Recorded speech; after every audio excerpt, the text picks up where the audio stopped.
Now, Valentina, of course, has less experience than Dakota, but a clearer game plan. Close this fight down, take away the reach and the height of Dakota, as well as those really, really lethal striking skills that she brings into the smart cage. If Scatizzi can close this fight down, force it into a scrappy close-range wrestling match, use her dirty boxing and her wrestling to try and swarm Dakota, put her on the back foot early and potentially start winning rounds early in this fight. I'm ready, and I can't wait to show you who is the real warrior and just this. Valentina Scatizzi disrespect Dakota Ditcheva said, "I'm the warrior, and I'm going to show Dakota who is the real and fake champions." But she didn't know what's coming. First round brutal knockout, and Valentina Scatizzi lost her right eye, and now she know who the real and fake champ. See, already severely swollen, not even through round one. Ooh. Guys, we might not see round number two with that eye looking like it does.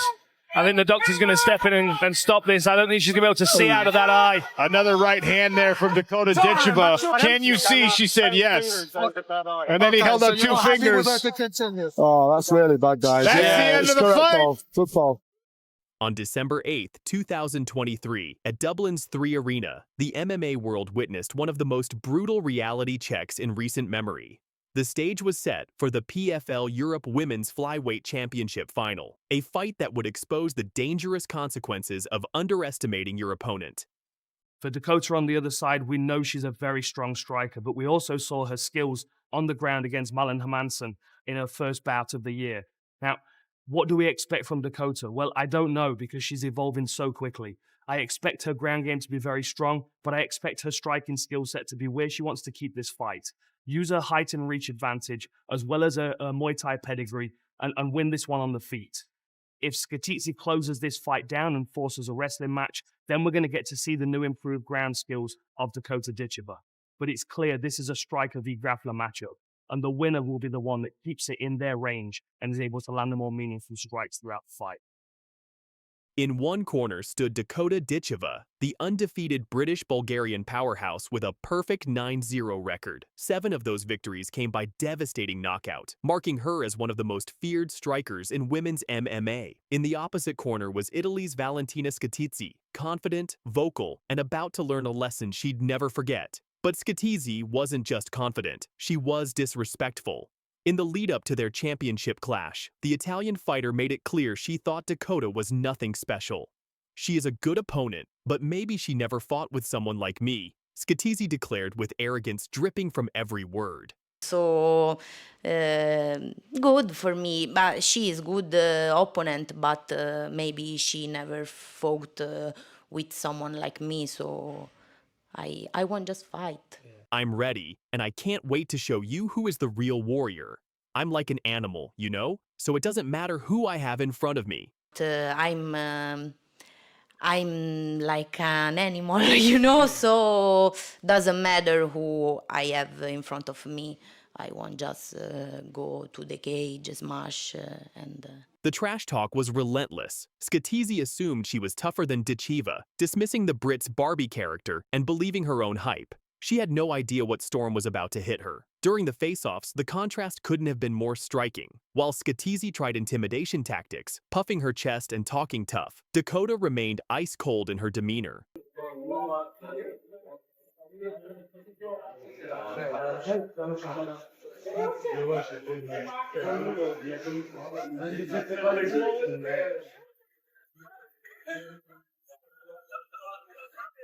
The British fighter simply asked for the belt, manifesting victory with quiet confidence. She had the physique of a superhero and the mindset of a predator.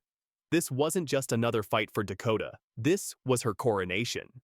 Dakota blew a kiss to start what would become a masterclass in violence. Little did anyone know, they were about to witness one of the most one-sided beatdowns in PFL history. That eye. Ooh. Guys, we might not see round number two with that eye looking like it does. I think the doctor's going to step in and stop this. I don't think she's going to be able to see out of that eye. Another right hand there from Dakota Ditcheva, banking an unbelievable first round. Ladies and gentlemen, referee Dan Mavahedi calls a halt to the action at 5 minutes of round number 1. Declaring your winner via TKO on medical advice due to the fighter being unable to continue. Declaring your winner and 2023 Women's Flyweight champion, Dakota Ditcheva! The prize? $100,000 and the inaugural PFL Europe Women's Flyweight Championship. But for Dakota, it was about so much more. It was about making a statement that would echo through the entire division. From the opening bell, Scatizzi's game plan seemed to be pressure and intimidation. She walked forward like a bull to the slaughter, but she was walking straight into Dakota's trap. The Italian fighter ate sharp counter-strikes for her troubles. Right hands and Dakota's signature front kick brought Scatizzi back to reality fast. But this was just the beginning of her nightmare. There, Dakota tried to drag Valentina Scatizzi. Oh, nice right hand. Drives it straight was through. clean. That beautiful from Dakota. Beautiful pump. This could be it, guys. But there's that toughness again. It's going to take a lot to get Valentina Scatizzi out of this opportunity. Dakota recalled her elite Muay Thai training, clinching up and launching devastating knees into Scatizzi's face. Each knee landed with sickening precision, the sound echoing through the Dublin arena. This clinched knee. We saw Dakota Ditcheva finish a fight last year with this exact technique, the commentators noted, sensing what was coming. Scatizzi, she's got to get around these legs. Oh, knees. This clinched knee is, we saw Dakota Ditcheva finish a fight last year with that nasty to the body. Nasty knee. She's absolutely devastating in these tight positions.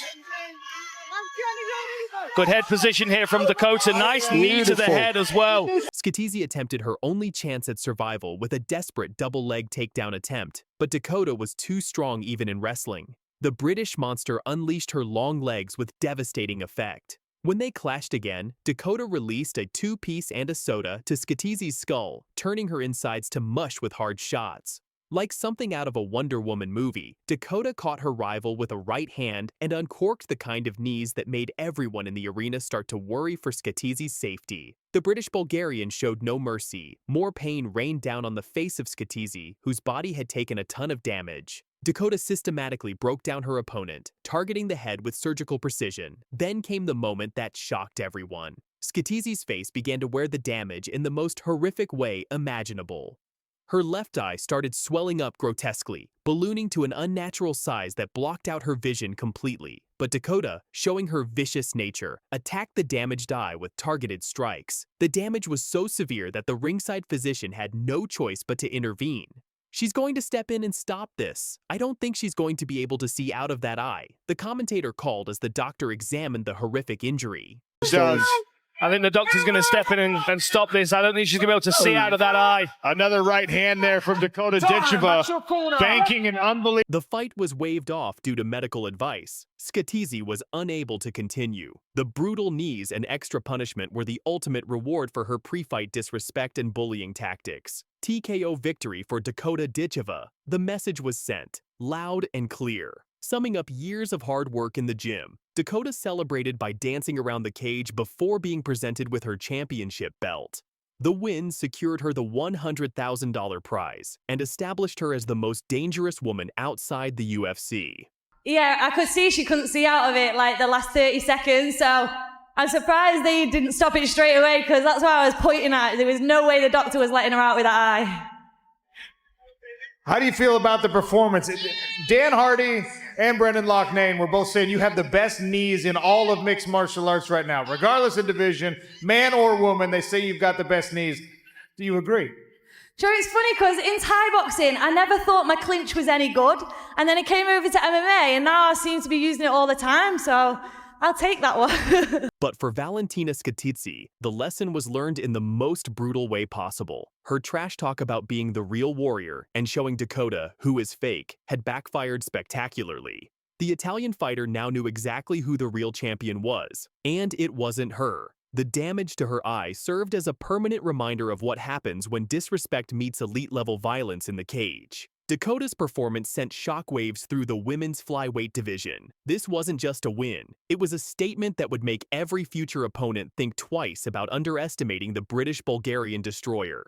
Following this dominant performance, Dakota Ditcheva continued her rise through the ranks. In August 2024, she stepped up to face even tougher competition in the PFL American Tournament, where she faced Gina Bishop in another showcase of her devastating abilities. The victory over Scatizzi established Dakota as the face of PFL Europe and one of the most exciting prospects in all of women's MMA. With her perfect record and finishing ability, many believe it's only a matter of time before she gets her shot at the biggest stage in the sport. As for Valentina Scatizzi, the defeat served as a humbling experience and a reminder that in combat sports, your mouth can write checks and your skills can't cash. This fight stands as a perfect example of why respect matters in combat sports. When trash talk meets reality in the cage, there's nowhere to hide.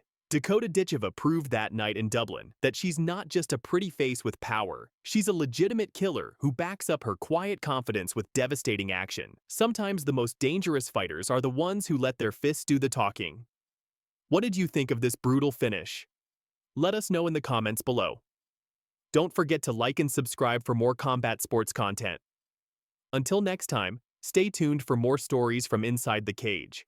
I can't wait to finish my fight at beginners and watch them knock 10 bags of out of each other. Very, very excited to be fighting in Ireland, fighting Belfast and Windsor Park. As you know, both sides of the family are Irish. We're flowing for, so the Scousers claim the Irish heritage as much as the Irish claim the Scousers. Of this, I kind of knew I was going to be coming to boxing anyway this year, so I just thought, go out on your own terms, go and say goodnight to the sport you've been involved in your home country arena, and be surrounded by your own fans. And Meatball. Molly McCann sends a clear warning message to the UFC. I always knew I'd go into boxing. The Liverpool fighter has officially closed the octagon door and stepped through the ropes, making her professional boxing debut this weekend at just 35 years old. There, that energy is energy that you didn't use for the fight. You used it on the walkout, which is fun, but you got to be ready for that. But it's not just... What an unbelievable moment for me! Former UFC star Molly McCann is trading her MMA gloves for boxing gloves, leaving behind a decade-long career in mixed martial arts to chase a childhood dream she never forgot. Tonight, we'll explore why McCann walked away from the UFC, what makes her boxing transition so unique, and whether Meatball Molly can really achieve her ambitious goal of becoming a world champion in an entirely new sport. I'd been approached, do you want to box? And then when I retired, my mum said, that's enough now. So I was like, okay. So then I was with my girlfriend, Fran, in Florence, and Graham's rang me, he said, right, I've got a couple of thingies. And I just lit up and I was like, Fran, please, can I box? And then I didn't tell my mum. She's like, just let your mum have a bit of time off first, because it's quite traumatic for a parent to have a child who lives getting their head punched in. Or Let's start with how we got here. Just 6 months ago, Molly McCann was fighting in front of her home fans at London's O2 Arena. But that night didn't go as planned. McCann suffered a defeat that would ultimately become her final UFC appearance.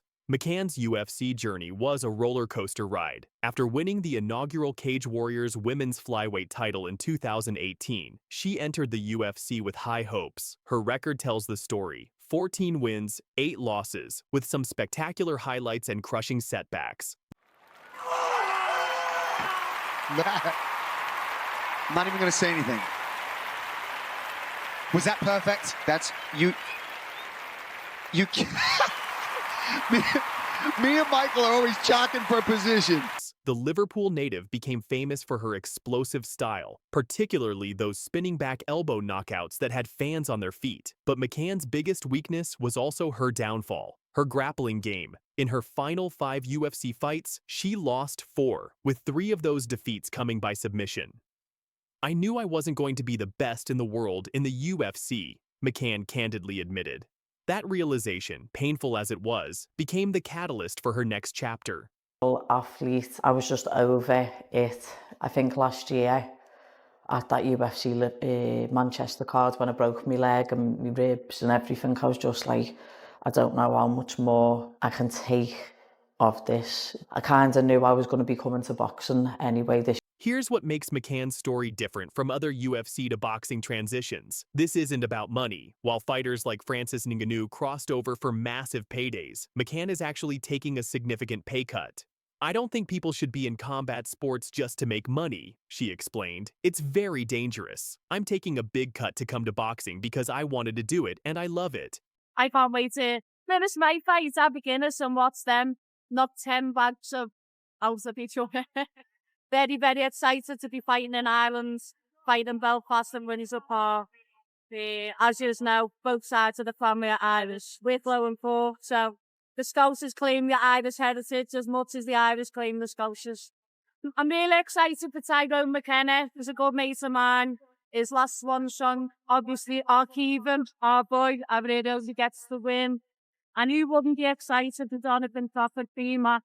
I can't wait to finish my fight. I beginners and watch them knock 10 bags of out. But McCann isn't starting from scratch. Before her MMA career took off in 2013, she was a promising amateur boxer who won an ABA national title. The foundation was always there. She just took a 16-year detour through the world of mixed martial arts.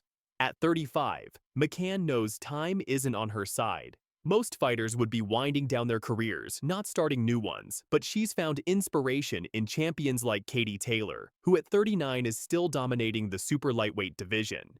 Interestingly, McCann recently discovered she and Katie Taylor are actually cousins, sharing the same grandfather. Talk about fighting genes running in the family.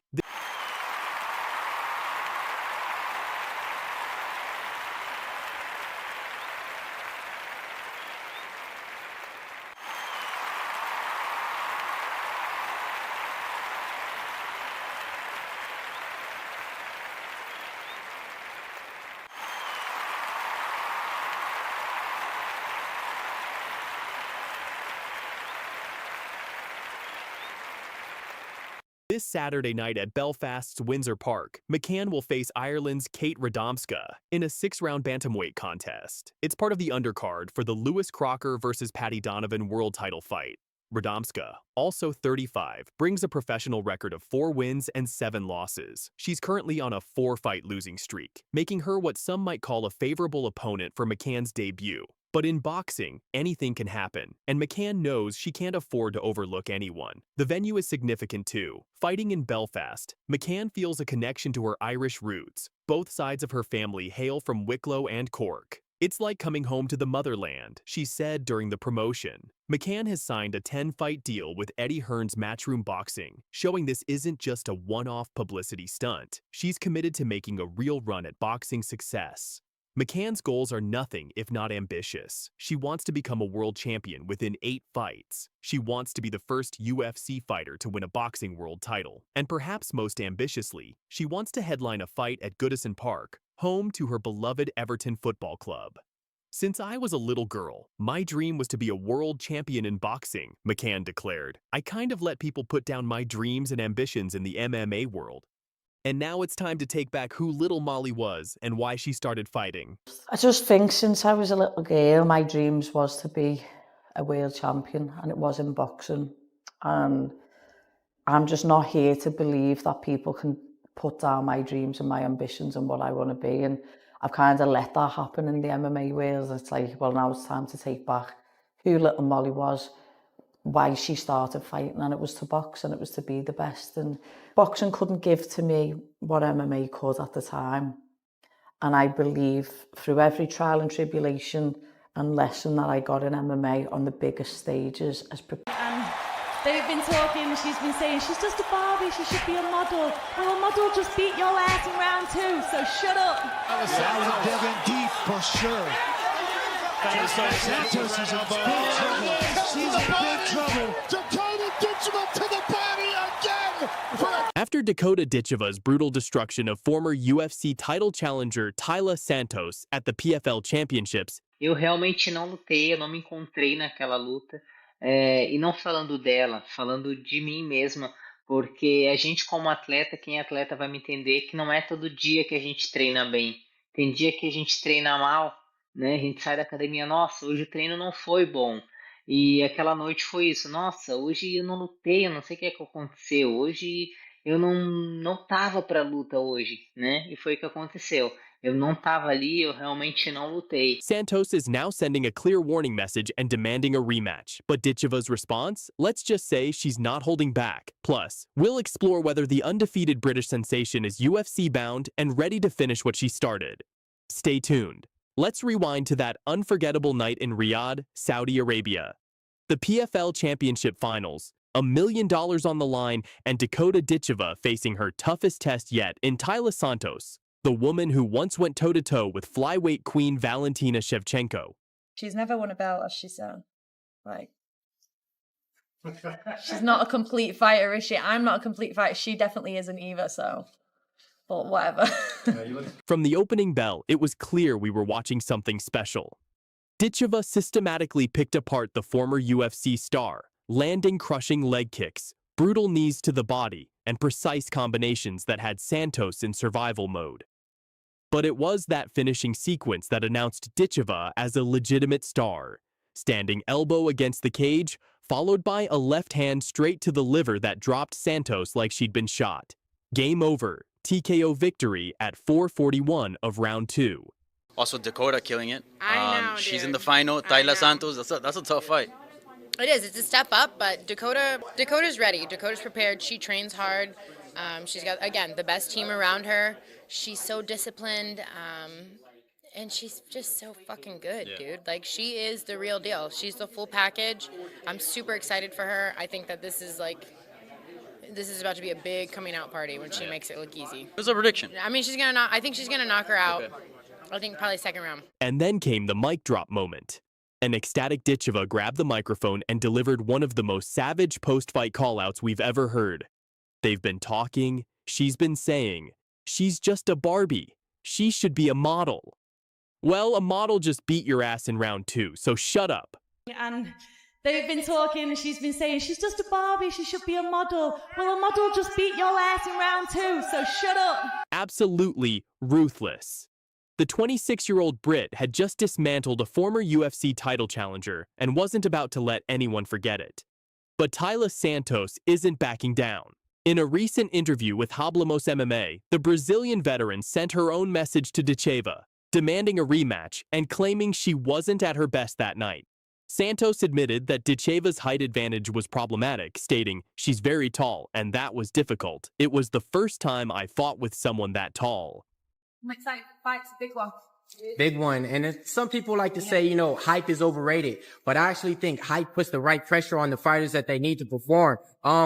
You seem like you had a lot to say about the haters after your last win out there.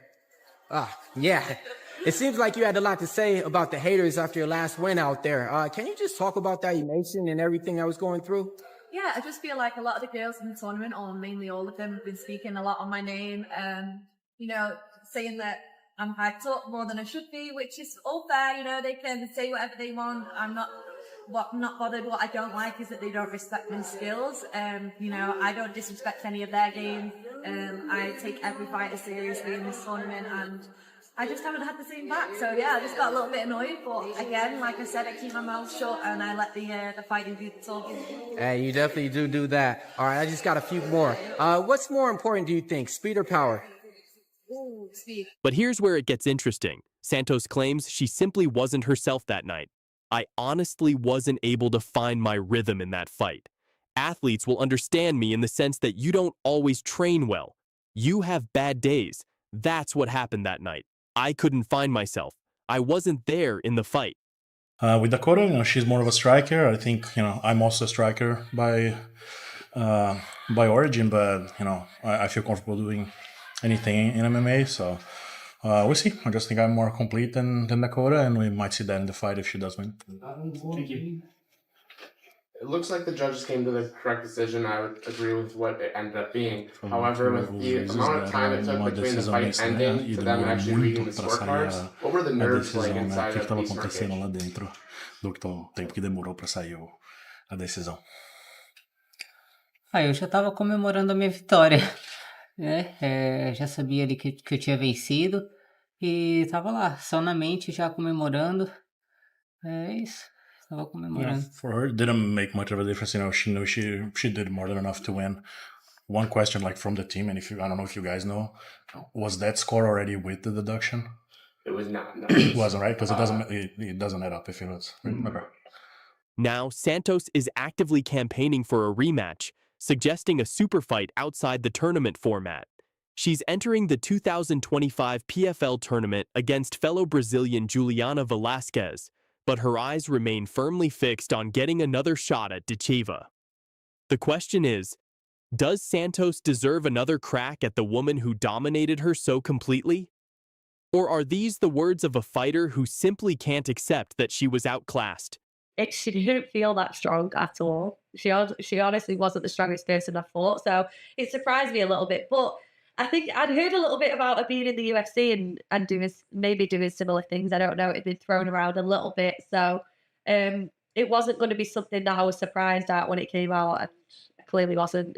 You know, it's quite funny to add to all the kind of hype, like the Barbie thing and the lipstick, and then to add that, everyone was like, "Oh, she couldn't even beat her when she's taking all that stuff." So it was quite funny, really. Speaking of rematches, Ditcheva has been dealing with her own frustrations. After her star-making performance, the undefeated champion found herself sitting on the sidelines for months, watching her momentum potentially slip away. In a recent interview with MMA Fighting, Ditcheva opened up about her concerns.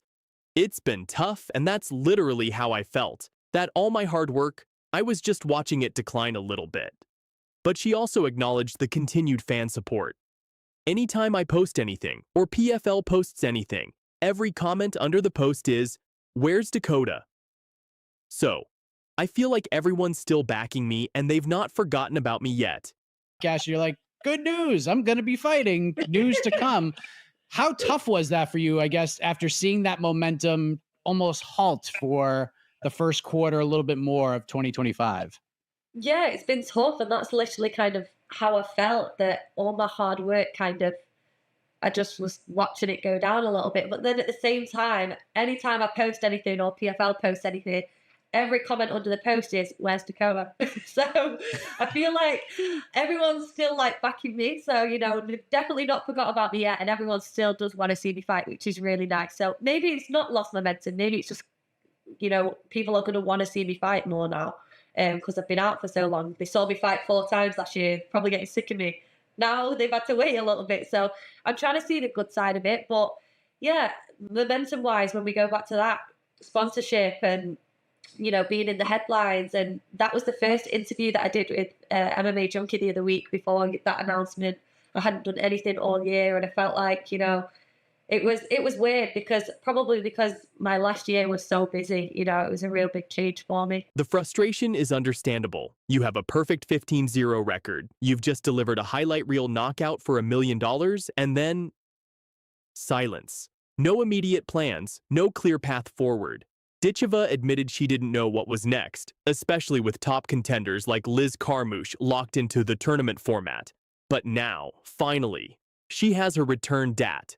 July 19th in Cape Town, South Africa, against Japanese fighter Sumiko Inaba. Your thoughts on that matchup and how she's looked and how big could that fight be for you? Yeah, I think that's a great fight to happen. I think she's called for it. The fans have called for it. You can see it across Twitter where they're saying, like, one of the dream fights they want to see is White House, myself, and Dakota. And that's a huge bucket list item to be able to do, like, fight in front of the president in the White House. Like, who wouldn't want to do that? And I think that Dakota and I both have the skills and the excitement to bring it, to showcase everything that everybody wants to see and make that the fight people see. Which brings us to the elephant in the room. Is Dakota Ditcheva ready for the UFC?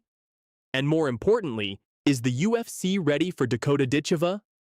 Let's look at the facts. She's 15-0, has finished 4 straight opponents in devastating fashion, and just dismantled a former UFC title challenger who gave Valentina Shevchenko her toughest test. The skill set is undeniable: crisp striking, excellent takedown defense, and that killer instinct that separates good fighters from great ones. You could fight any female right now. Who would you want to go with? Valentina Shevchenko right now. I want to be at the top. You know, I'm still 26. She's been around for a long time. Right now, I'm not too sure that Shevchenko is the best 125er there is. This girl is, man, she goes after people. She is nasty. Valentina has to fight this woman. But here's where it gets interesting for Santos. If Ditcheva does make the jump to UFC, suddenly that rematch Santos is craving becomes a very real possibility. Imagine the storyline. Former UFC contender gets revenge against the woman who humiliated her, but this time on the biggest stage in MMA. MMA analysts are already ranking Ditcheva as a top 5 flyweight globally.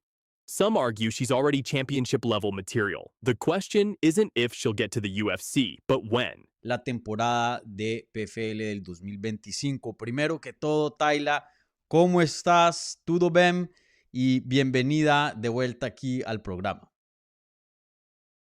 Tô bem, muito feliz, grata por estar aqui mais uma vez, podendo falar sobre a minha trajetória agora de... And if that happens, Tayla Santos might finally get the rematch she's been calling for. But would the result be any different? Based on what we saw in Riyadh, Ditcheva appears to be operating on a completely different level. So where does this rivalry go from here?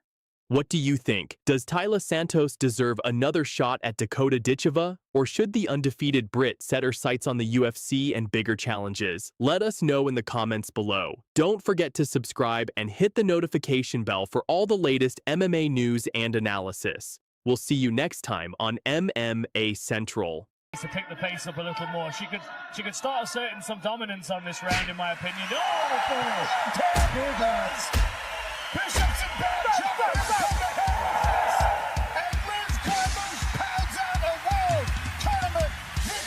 and a while. Your thoughts on that matchup and how she's looked and how big could that fight be for PFL? Yeah, I think that's a great fight to happen. I think she's called for it. The fans called for it. You can see it across Twitter where you're saying, like, one of the dream fights they want to see is White House, myself, Dakota. And that's a huge bucket list item to be able to do, like, fight in front of the president in the White House. Like, who wouldn't want to do that? And I think that Dakota and I both have the skills and the excitement to bring it, to showcase everything everybody wants to see and make that the fight. Liz Carmouche absolutely destroys Gina Bishop in devastating fashion at PFL Charlotte, capturing the 2025 Women's Flyweight Tournament title, and she's sending a clear warning message to reigning champion Dakota Ditcheva. You're next. This is the story that has the entire MMA world talking tonight. Let's break down what happened and why this could be the biggest super fight in women's MMA right now. Are there any specific names in the tournament that you actually do want to be drawn against at the moment? Yeah, of course. I think Dakota's is a big name they're looking to get drawn against.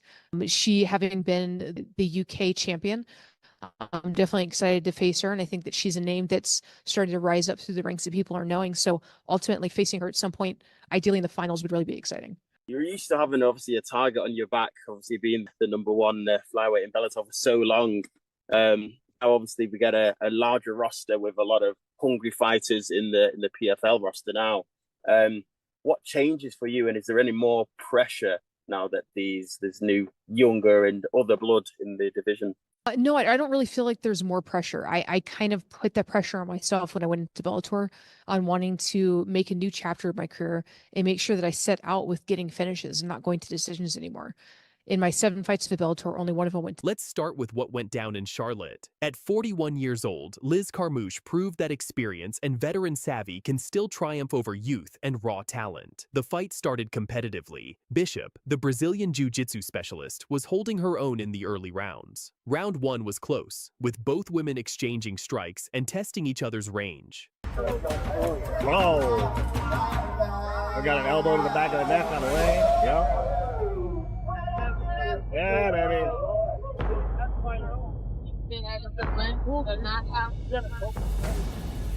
Again, Carmouche refused to break. She escaped and nearly locked up her own triangle in return. This is the heart of a champion, folks. But the real fireworks started after the fight. In her post-fight interview, Carmouche didn't waste any time calling out the biggest name in women's flyweight, Dakota Ditcheva.